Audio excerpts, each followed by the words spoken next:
Everyone told his mother to sign until the waitress turned the last page around. The pen was already in Elena Moretti's hand when Nora Vale saw the last page was upside down. That was the thing about serving water at private tables. People thought your eyes went empty when your hands were full.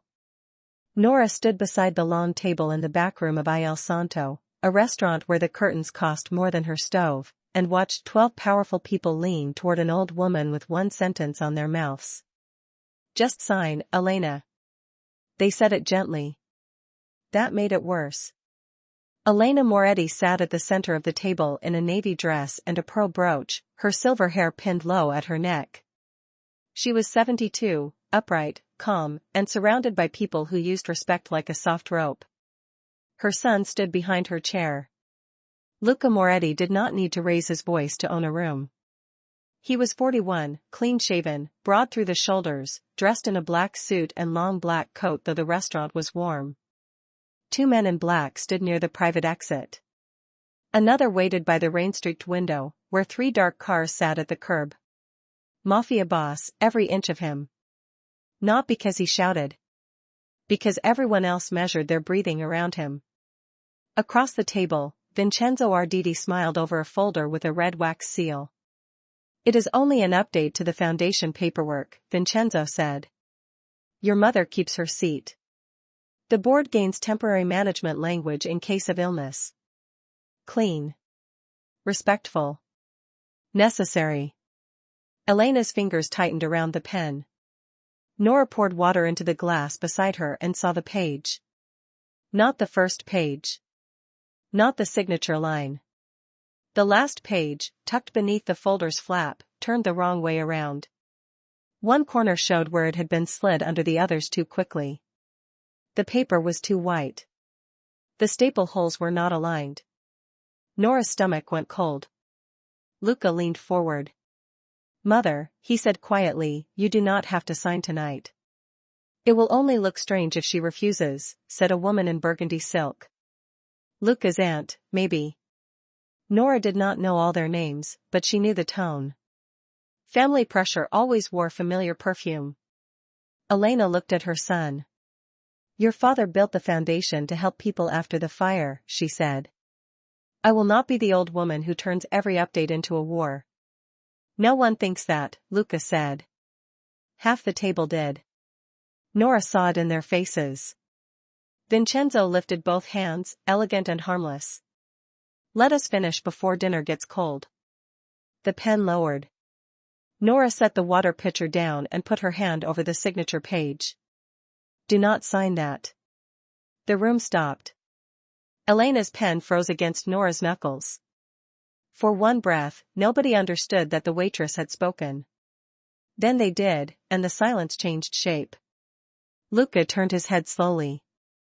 His eyes found Nora's hand on the contract before they found her face. "Remove your hand," he said. His voice was low enough to be almost polite. Nora did not remove it. She had worked at Il Santo for 7 months. She had carried plates around politicians, singers, gamblers, men with guards, women with diamonds, and families who left more in wine than she made in a week. She knew the rule. Staff did not touch documents. Staff did not speak unless asked. Staff did not interrupt a Moretti table. But Elena's house was on page 7. Nora had not read the whole clause yet. She had seen enough. "If I am wrong," Nora said, "fire me." Vincenzo laughed softly. "That can be arranged." Nora looked at Elena. "If I am right, you keep your house." Elena's face changed. Not with fear. With attention. Luca stepped closer to the chair, and the room seemed to brace around him. "What did you say?" "I said she keeps her house." The woman in burgundy silk made a sound of disgust. "This is absurd." "She is a waitress." "Yes," Nora said. That single word irritated the woman more than a protest would have. "Then perhaps you should serve dinner," the woman said. Nora looked down at the page under her hand. Dinner is not trying to steal from her. Several chairs moved. Luca's bodyguard straightened. Vincenzo's smile disappeared for half a second, then came back thinner. "Mr. Moretti," he said, "your staff is creating a scene." "She is not my staff," Luca said. His eyes remained on Nora. "She is the restaurant's." "Then the restaurant can remove her." "The restaurant will do nothing until I understand why her hand is on my mother's contract." That was not trust. It was control. Nora could work with control if it kept the pen still. She lifted her hand, but only to pinch the bottom corner of the folder. The page beneath it remained upside down, the printing reversed from Elena's angle. This page was added after the rest were assembled. The burgundy woman rolled her eyes. "Good God. The paper is newer," Nora said. "The staple holes do not match. The page number is in a different font, and the last paragraph is hidden under the flap." Vincenzo leaned back. "You read legal documents now?" "I refill water." "That is not an answer." "It is why I saw the page." Elena looked from Nora to the folder. Her pen rested on the table now. Luca noticed that first. "Explain," he said. Nora had been ordered by angry men before. Most of them needed noise to feel large. Luca Moretti did not. His command came wrapped in stillness, which made it harder to step around. She stepped anyway. "Turn the last page around." No one moved. Nora reached for the page. Luca caught her wrist.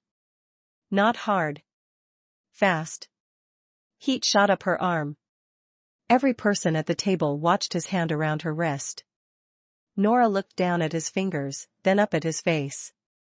"You can hold my wrist," she said. "Or you can hold your mother's house. You may not do both." The air left the room. Luca's fingers tightened once. Then he let go. Nora turned the page. It made a small sound against the linen. Paper should not have been able to sound like a door opening, but it did. There, at the bottom, in language made dense enough to discourage tired eyes, was a transfer clause. The Moretti Family Recovery Foundation would place 3 properties under temporary board authority in the event of administrative transition. The third property had an address on Via Caldero. Elena's hand closed around the pen until her knuckles paled. Luca saw the address. His face did not change, but something in him did. "That is my mother's house," he said. Vincenzo spread his hands. "It is a safety provision. The house holds foundation records. If Elena becomes unable to administer she is sitting here." "Of course. This is only standard language." Nora heard the old trick in the phrase. Only standard. Only temporary. Only a signature. She had heard versions of it through the copy room wall at Feld and Granger, where bankrupt men signed away kitchens while lawyers called them assets. She had been 19 then, filing pages at midnight for cash, and she had learned that people did not need weapons to take a home from a tired woman. They needed a table, a pen, and witnesses who preferred politeness. "It is not standard," Nora said. The burgundy woman snapped, "Who asked you?" Elena answered before Luca could. "I did not, but I am listening." That was the first crack in the room. Nora looked at her. "May I show you?" Elena nodded. Nora took the silver water pitcher and set it lightly on the top corner of the contract so the pages would not slide. Then she pulled page 7 out just enough to show the staple holes. "These holes are lower." She lifted page 6. "These are higher." The original page 7 was removed, and this one was added after the packet was stapled. Whoever did it tried to hide the edge under the red seal flap. Vincenzo's jaw worked. "This is restaurant theatrics." "No," Nora said. Restaurant theatrics are when the tiramisu comes out with dry ice. For a dangerous second, Elena Moretti smiled. Luca did not. He was looking at the holes. "The page number," Nora said. She pointed without touching the ink. "The 6 in page 6 has a round tail. The 7 here has a flat top. Different printer. Maybe different file." One of the men on Vincenzo's side leaned in despite himself. Vincenzo slapped the folder shut. Luca's hand came down on top of it. The sound was not loud. Everyone heard it anyway. Open it, Luca said. Vincenzo looked at him. You are making a mistake. I am watching one. Vincenzo removed his hand. Luca opened the folder again, but he did not read. He slid it toward his mother. Mother. Elena looked at the page. Nora watched Luca's hand. He wanted to point. He wanted to guide her eyes, protect her from the humiliation of missing what someone else had hidden. He did not. That mattered. Elena read the paragraph slowly. The table waited. When she finished, she placed the pen down on top of the signature line. This would give them Caldero House. No one spoke. The charity ledgers are in Caldero House, she said. Luca's aunt looked away. Vincenzo's face turned mild again. Temporarily. Nora said, temporary is one of the most permanent words in a contract. Luca looked at her. For the first time, his gaze held something other than warning. How do you know that? I worked nights in a bankruptcy office. As a lawyer? As a copier. The aunt gave a sharp laugh. A copier. Yes, Nora said. That meant I saw every version of the pages nobody wanted clients to read. Vincenzo pushed his chair back. This meeting is over. Sit, Luca said. The word landed like a hand on the back of Vincenzo's neck. He sat. Nora should have stepped away then. She had made the point. The pen was down. The house was safe for the moment. But page 7 was not the only thing wrong. The red wax seal on the folder had a smooth cut beneath it, made by a heated blade and pressed flat again. Nora had seen that too. Not because she was brilliant. Because she had spent years opening paper jams and resealing court packets when attorneys screamed about deadlines. Bad glue shone. Bad wax remembered heat. There is more, she said. Luca turned to her fully. What else? Those 2 words changed the room. He had not asked his lawyer. He had not asked Vincenzo. He had asked the waitress. Nora felt the weight of that attention, and she did not mistake it for safety. The seal was opened. Vincenzo closed his eyes for half a second. Too fast for most people. Not for Nora. Show me, Luca said. Nora took a clean butter knife from an unused place setting, turned it flat, and angled the seal toward the lamp. She did not break it. She did not need to. Here, she said. The edge is glossy where it should be matte.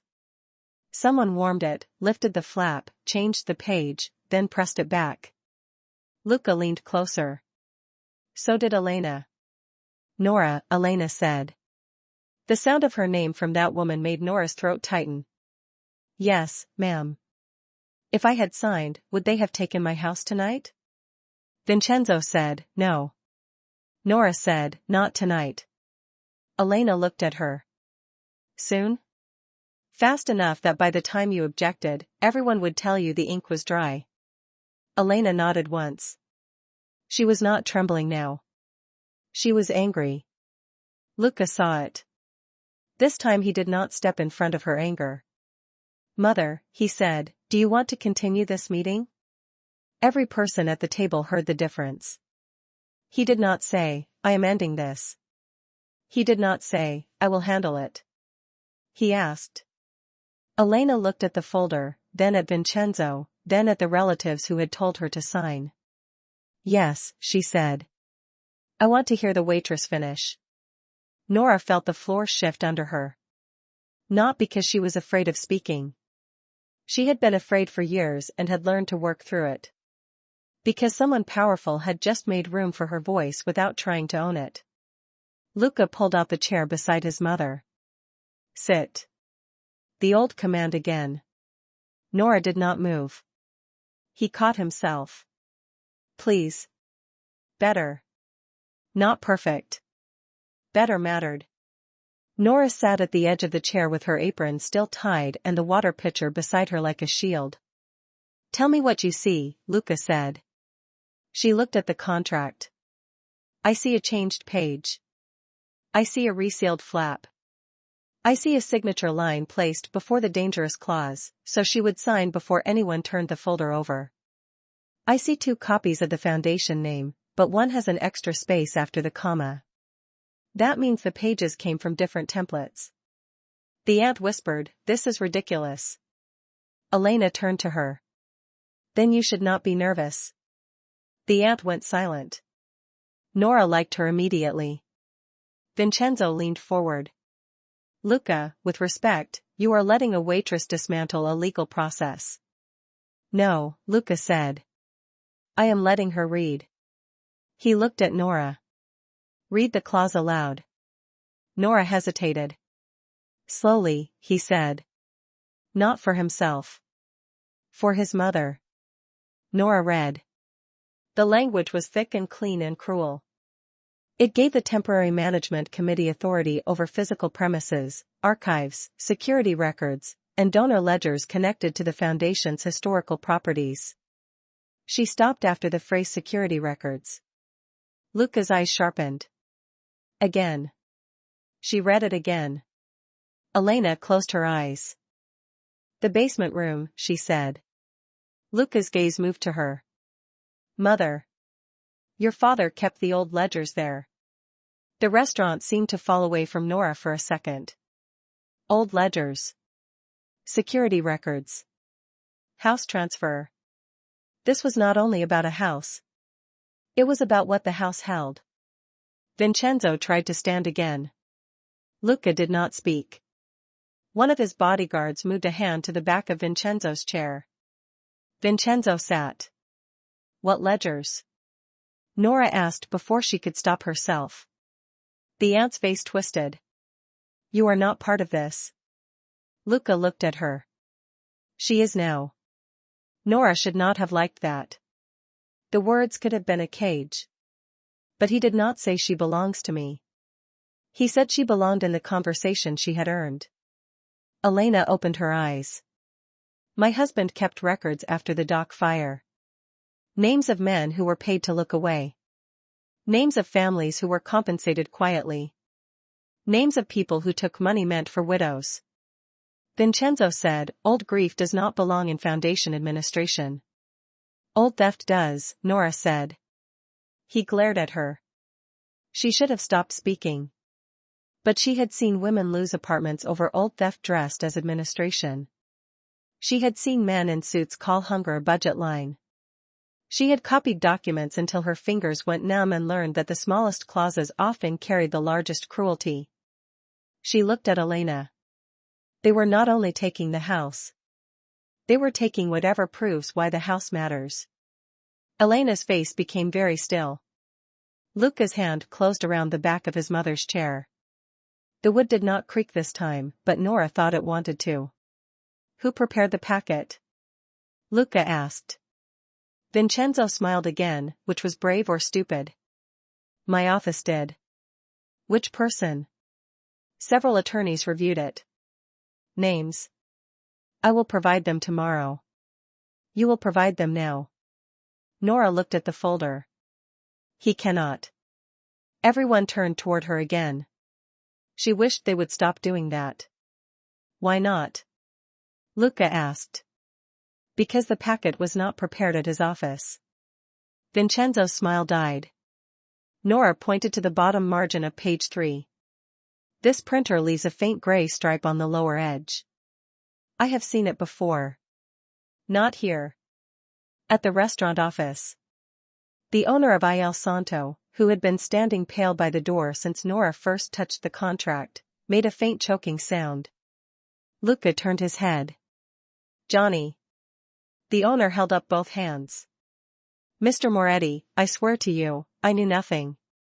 Nora believed him, mostly. Johnny was cheap and vain, but he feared Luca too much to knowingly host a trap. "The office printer is behind the reservations desk," Nora said. "Anyone using the private entrance could access it if the door was open." Luca looked at his men. Cameras. One guard left. Vincenzo said, "This is harassment." "No," Elena said. "This is reading." Nora looked down because smiling would be unwise. Luca saw anyway. He saw too much. The guard returned with a tablet 3 minutes later. 3 minutes at that table felt like an hour. No one ate. No one drank. Elena kept the pen resting on top of the signature line like a small dead thing. The footage showed the reservation's hallway at 7:18. A man in a gray coat entered through the private side door with a leather folder under one arm. He was not Vincenzo, but he wore Vincenzo's office pin. He stepped behind the reservation's desk while the hostess was arguing with a delivery driver. The camera lost him for 20 seconds. When he reappeared, the folder was under his other arm. "Pause," Nora said. The guard paused. Luca looked at her. His sleeve. The guard zoomed. There was red wax on the cuff. Vincenzo's face emptied. Luca looked at him. "Name." "A clerk," Vincenzo said. "Name." "Dario." "Surname." "I do not remember." Elena laughed once. It was not warm. "You remember the square footage of my house, but not your clerk's surname?" The aunt whispered, "Elena, please."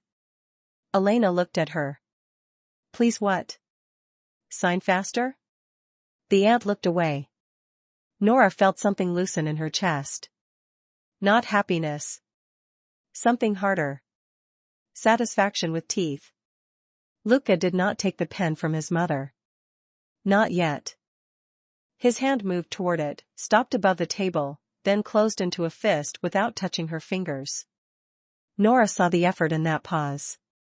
The old version of him, the one the room expected, would have seized the pen, ended the meeting, punished the insult, and called it protection. It would have been fast. It would have been clean. It also would have turned Elena into the thing everyone else had made her all evening. A reason. Not a person.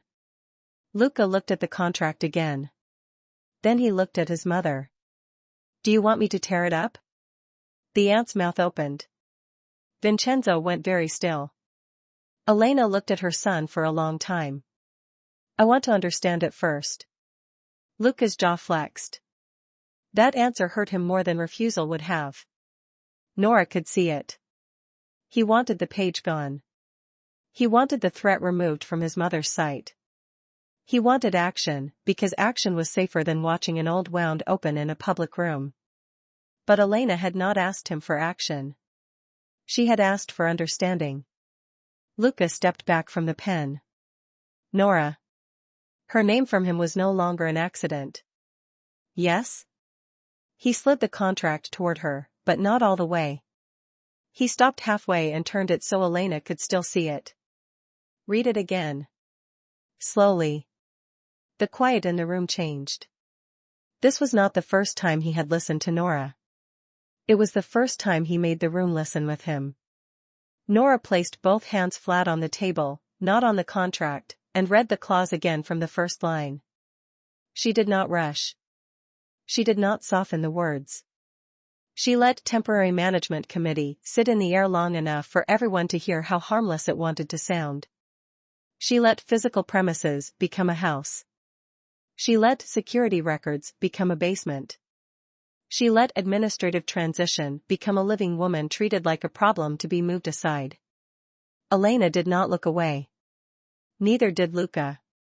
When Nora finished, the old woman took a breath that seemed to come from somewhere deeper than her lungs. Again, Elena said. The aunt whispered, "For God's sake." Luca's eyes cut to her. She asked for it again. 4 words. No threat in them. No need. Nora read it a third time. By the end, the language had lost its disguise. It was no longer legal polish. It was a hand reaching through paper for an old woman's door. Elena touched the edge of page 7. "I know this kind of sentence," she said. "My husband used to say men hide ugly things inside careful grammar." Nora felt that sentence land in her chest. He was right. Luca looked at her then, and for 1 second the room slipped away. It was not gratitude in his face. Gratitude was easier. This was recognition, the kind that said he had understood not only what she had found, but why she could not let it go. Vincenzo broke the moment because men like him feared silence they did not control. Enough. This is an emotional overreaction to standard governance language. Elena turned the page with one finger. No. This is my home. Then she picked up the pen herself and placed it in the center of the table, away from the signature line. And this is not signing. Luca took the pen from the table and snapped it in half. Ink bled across his fingers. No one moved. Nora reached for a napkin by instinct, then stopped. He was not a guest with a spill. He was a dangerous man making a point. Luca noticed her stopping. He held out his ink-stained hand. May I? It took Nora a second to understand. He was asking for the napkin. Not ordering. Asking. She handed it to him. Their fingers brushed. The contact was brief, but the room was watching too closely for it to feel small. Luca wiped his hand slowly. Vincenzo, he said, you came into my restaurant, sat across from my mother, and tried to make her sign away her house. Your restaurant? Vincenzo said. Johnny made another small dying sound by the door. Luca ignored both of them. You hid it in a clause because you thought age made her easier to pressure. No. You brought relatives to soften the room. That is not dash. You used my father's foundation because you thought I would not embarrass my mother by making a scene. Vincenzo's silence became the answer. Luca leaned one hand on the table. You were right about one thing. No one breathed. I would not embarrass my mother. He turned his head toward Elena. Mother, what do you want done with him? That question moved through the room like a match through dry paper. Again, he asked. Again, he did not decide for her. Elena looked at Vincenzo for a long moment. I want every person at this table to hear me say I do not sign under pressure. She picked up the torn pen pieces and placed them on page 7. I want the original packet found. Then she looked at Nora. And I want her to stay. Nora's heart jumped. Ma'am? If I am going to read documents tonight, I want someone beside me who notices margins. The room did not laugh. It had finally learned better. Luca looked at Nora. Will you stay? There was a difference between order and invitation. She heard it. Yes, she said. But I am still on shift. Johnny said weakly, you are absolutely not. Luca looked at him. Johnny corrected himself. Paid shift. Extended. With dinner. Nora almost laughed.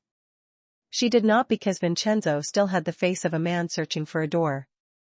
The original packet was found in the manager's wine office, hidden behind 6 cases of Barolo. Page 7 said nothing about Caldero House. It dealt with catering budgets and scholarship reviews, dull as dust and therefore probably honest. The replaced page was placed in a separate folder. The red wax, the video, and Vincenzo's clerk's name went with it. Nora spent the next hour at a mafia table reading margins while people who had ignored her now watched her hands as if they held a blade. She did not pretend not to enjoy it. She read the original packet. She read the replaced page. She pointed out 2 more irregularities, a date formatted American style in a document otherwise written Italian style, and a donor code that should have had 6 digits but had 7. Luca listened to every word. That attention should have made her nervous. It did. It also made something in her stand taller. At one point, the aunt tried to interrupt. Surely this level of detail is unnecessary. Luca did not look at her. Nora.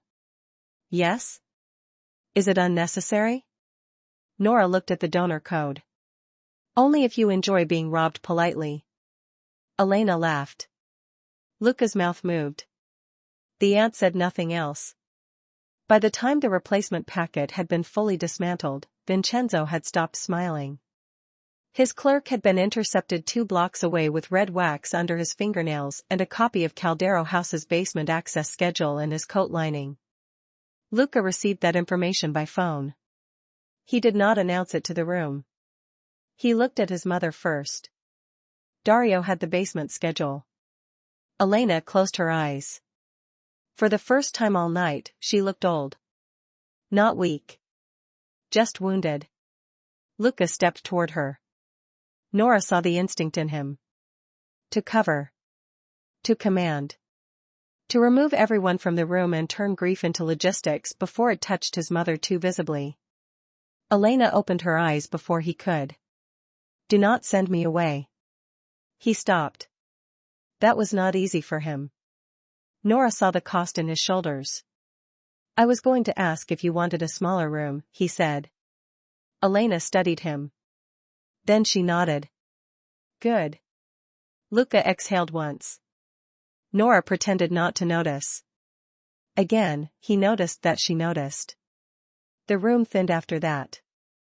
The relatives who had encouraged Elena to sign were escorted to separate cars, not roughly but without warmth. Johnny hovered near the door, promising new printer logs, new locks, new staff training, and possibly his soul if Luca requested it. Luca requested the security footage. Johnny looked relieved. Vincenzo remained seated with 1 guard behind him and 1 in front of him, which seemed excessive until Nora remembered what kind of table she was at. Elena asked for coffee. Every server in the restaurant looked at Nora. She stood. Luca said, You do not have to serve. The old line. Different story. Nora looked at Elena. Do you want coffee? Yes. Then I will bring it. Luca did not argue. Progress could look like a dangerous man closing his mouth. In the service station, Nora found her hands shaking. Not badly. Enough that the espresso spoon chimed against the saucer. She gripped the counter and breathed through it. She was not afraid of contracts. She was afraid of what came after being seen. Most powerful men noticed women in 2 ways, when they wanted them or when they wanted them gone. Luca Moretti had noticed her competence first, and that was more disorienting than either. Johnny entered the service station, pale and sweating. Nora. Not now. I need to apologize. Then start by paying me for the extra hour. Of course. And Maria. Maria? She covered my section when your private table became a legal crime scene. Yes. Of course. And the busboy who cleaned table 12. Nora, please. She turned with the coffee tray. You wanted staff invisible tonight. Invisible people still keep count. Johnny stepped aside. When she returned, Luca was standing near the window. Rain streaked the glass behind him, and the black cars outside made the restaurant look less like a business than a border crossing. He watched her set coffee in front of Elena. He watched her place the handle to the right because Elena had reached with her right hand all evening. He watched too closely. What? Nora asked. The room heard the sharpness. Luca did not punish it. You remember how she reaches. I remember what guests need. No, Elena said, lifting the cup. You remember people. Nora did not have an answer ready for that. Vincenzo did, unfortunately. This sentimentality is touching, but it does not change the fact that you have no authority to detain me. Luca turned from the window. I have authority to end a partnership. A business dispute does not require theatrics. You tried to take Caldero House. I tried to secure records relevant to a foundation transition. Elena set down her coffee. The house is where my husband died. The room became very quiet. Nora had not known that. Luca had. She saw it in the way he looked at the floor for half a second, as if the memory were under the table. He died in the library, Elena said. After the dock fire hearings. He had been reading the names of men who took widow money. He told me the house should never belong to anyone who did not understand why those names mattered. Vincenzo's mouth tightened. Elena looked at Nora. That is why he tried to take it with paper. Nora nodded slowly. Paper looks cleaner. Yes. Luca walked back to the table. Mother. No, Elena said. Let me be angry. He stopped. That was becoming Nora's favorite thing about him. Not that he stopped. That stopping cost him something, and he did it anyway. Elena turned to Vincenzo. You will not get Caldero House. You will not get the ledgers. You will not get the foundation. And if one more person tells me a document is clean before I read the last page, I will become very impolite. Nora lowered her eyes. The smile would have been unprofessional. Luca said, I would like to see that. Elena looked at him. I raised you. You have seen it. For one impossible second, the table almost felt human. Then Vincenzo ruined it. You are making an enemy tonight. Elena sipped her coffee. No, she said. You arrived as one. Luca looked at Nora. The smallest nod. As if to say, she learned that from you. Nora did not know what to do with the warmth that moved through her at that, so she picked up the water pitcher and refilled Elena's glass. Practical tasks saved people from impractical feelings. Elena turned back to the table and held out her hand, not to Luca but to Nora. Show me the original page again. Nora brought the clean packet from the side table, where it had been placed beside the water pitcher and the unused dessert plates. She spread the pages without touching the signature line, then angled page 7 toward Elena. This is the real one. Elena read it slowly. No one hurried her this time. That may have been the most violent change in the room. Not shouting. Not guards. Not Vincenzo's ruined face. Just an old woman being given enough time to read a page about her own life. Nora stood beside her chair, close enough to help but far enough not to crowd her. Luca noticed the distance. Nora saw him notice, and she wondered how many times that night they were going to see each other seeing something. Elena touched the margin. This page keeps the house with the foundation, but under my control. Yes, Nora said. And the board can request archive access, but only by your written approval. Not theirs. Not theirs. Elena nodded. Then she looked across the table at the aunt in burgundy silk. You told me not to make a fuss. The aunt looked down. I thought it was routine. That is the first step of theft, Elena said. Convincing the victim that noticing is impolite. Nora felt the sentence go through the room like a clean blade. Luca looked at his mother with something like pride and grief mixed together. Then Elena looked at Nora. Do you know why I almost signed? Nora did not answer quickly. Because everyone asked you to. No, Elena said. Because everyone asked me as if refusing would make me difficult. Nora understood that too well. Difficult women lost shifts. Difficult tenants lost repairs. Difficult daughters lost invitations. Difficult widows lost houses if the men around them had enough paper. Then be difficult, Nora said. The aunt gasped. Luca's mouth moved. Elena smiled. I intend to. She pushed the false page away with 2 fingers. Mr. Arditi, you came here hoping I would be polite enough to make your crime easier. I apologize for disappointing you. Vincenzo's face flushed. Luca said nothing.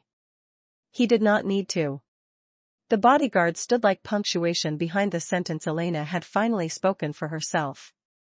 Nora took the original packet and clipped it cleanly, page by page, with a brass binder clip from the restaurant office.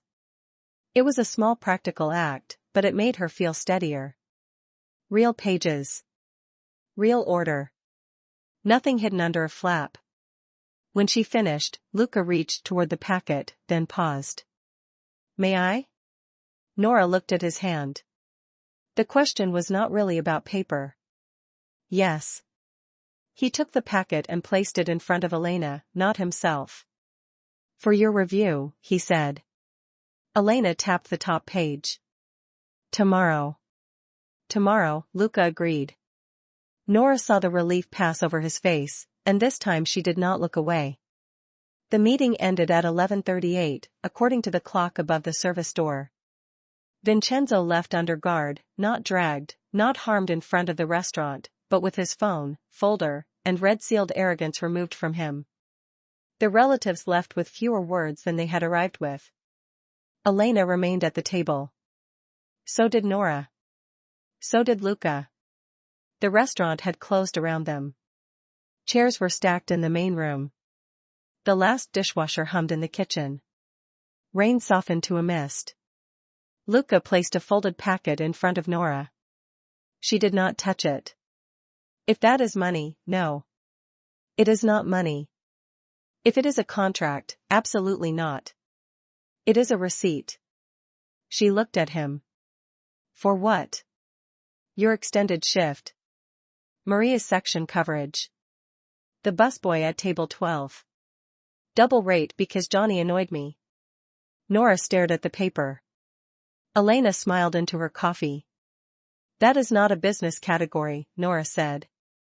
"It is tonight. You cannot just invent wage law.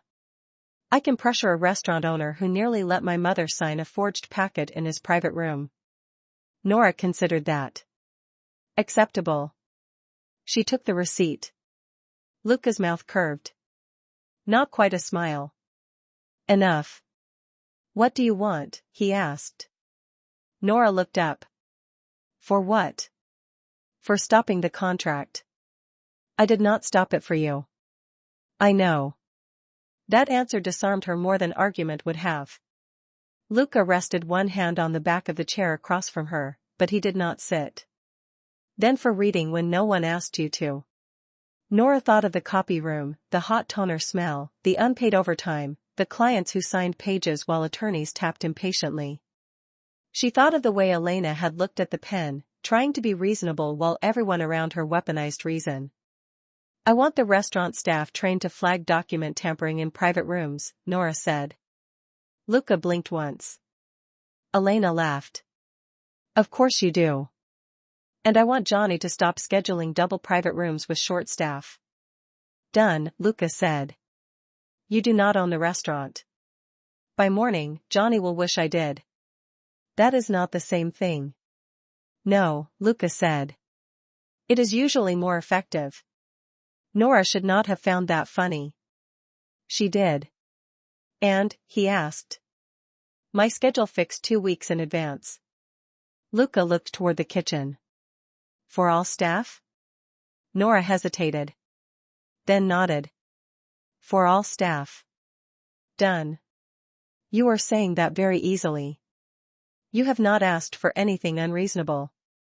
Powerful people usually think fairness is unreasonable. Powerful people are often lazy." She studied him. That was uncomfortably close to something she might have said. "And for yourself?"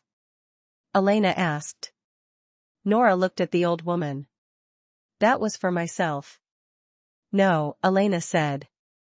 "That was for everyone." Admirable. Also evasive. Luca's expression became suspiciously neutral. Nora set the receipt down. "1 day off, that is actually off." Luca did not move, but the air changed. "When?" "Monday." "Every Monday?" "I said 1 day. Do not negotiate with me when I am tired." Elena looked delighted. Luca inclined his head. "1 Monday. Written." He reached into his inside pocket. Nora pointed at him. "If you produce a contract, I will pour water on you." His hand stopped. Elena laughed so hard she had to put her cup down. Luca looked at his mother, then at Nora. "A napkin?" "A napkin is fine." He took a clean linen napkin from the table, borrowed Nora's pen from the check presenter, and wrote in black ink, "Nora Vale is off next Monday. No calls. No private rooms. No emergencies involving folders." He signed it. Then he slid it to her. Nora read it twice because habit was stronger than flirtation. "No, page 7, she said. "No, page 7. She folded the napkin and put it in her apron pocket. "Thank you. You earned more." "I know." He looked at her then, really looked, and the restaurant seemed to narrow around the space between them. "Dinner," he said. Nora's pulse made one unhelpful decision. That sounded like a word, not a question. He absorbed that. Then corrected himself. "Would you have dinner with me on your actual day off?" Elena suddenly became fascinated by the bottom of her coffee cup. Nora crossed her arms. "No contracts. No contracts. No guards at the table. Outside. Across the street." His eyes held hers. "Across the street. No red wax. I will avoid stationery entirely. And if your mother needs you, you go." Elena looked up. His mother has her own plans. Luca shut his eyes briefly. "Mother. I am old, Luca. Not furniture." Nora smiled before she could stop herself. Luca saw it. This time, he smiled back. It was small. It was dangerous. It was the kind of smile that probably made enemies miscalculate. "One dinner," Nora said. "One dinner. Plain table. Plain table. No, page 7. Never again." The answer came too fast to be charm. It sounded like a vow. Nora looked away first because she had survived this long by knowing when to protect herself from warmth. Elena reached for the folder, the real one, and placed her palm on top of it. "Caldero House stays with me." Luca looked at his mother. "Yes." Nora said, "Because you chose it." Elena's eyes softened. "Because someone turned the last page around." The line should have embarrassed Nora. Instead, it settled into her like a key finding a lock. 3 days later, Caldero House was still Elena Moretti's.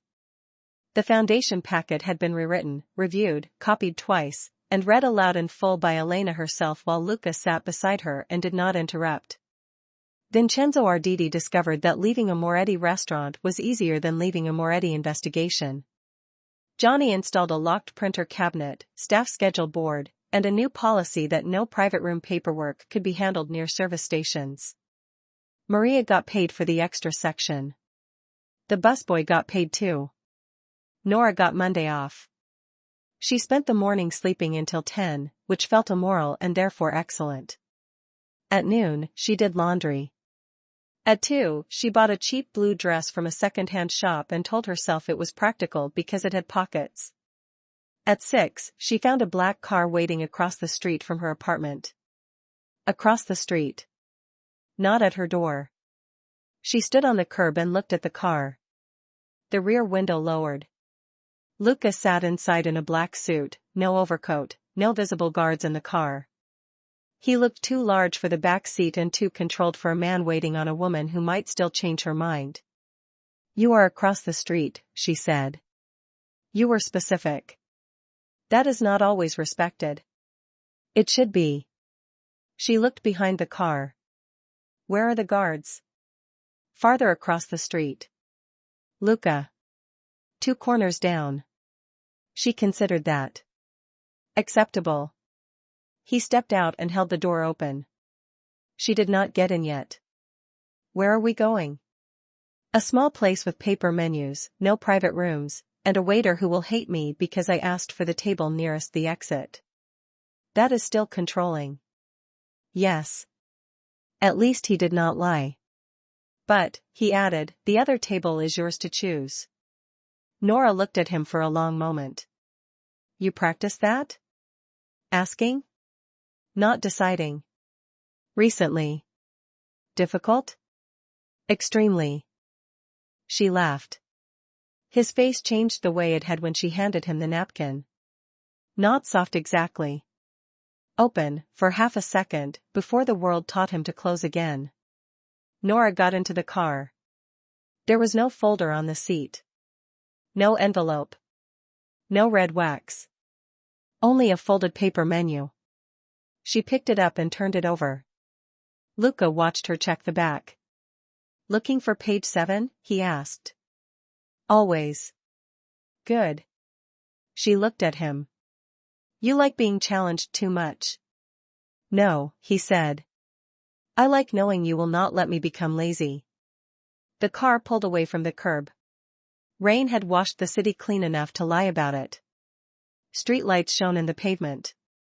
Somewhere behind them, Caldero House stood with its old ledger still locked in the basement, Elena Moretti still owner, and the last page finally facing the right way. Nora unfolded the menu. There were only 2 pages. She checked anyway. Luca saw. This time, when he smiled, he did not hide it. No hidden clauses, he said. I will decide that. I know. And because he said it like a man who was learning, Nora let herself sit back, just a little, and watch the city move past the window. One dinner. Plain table. No page 7. For now, that was enough.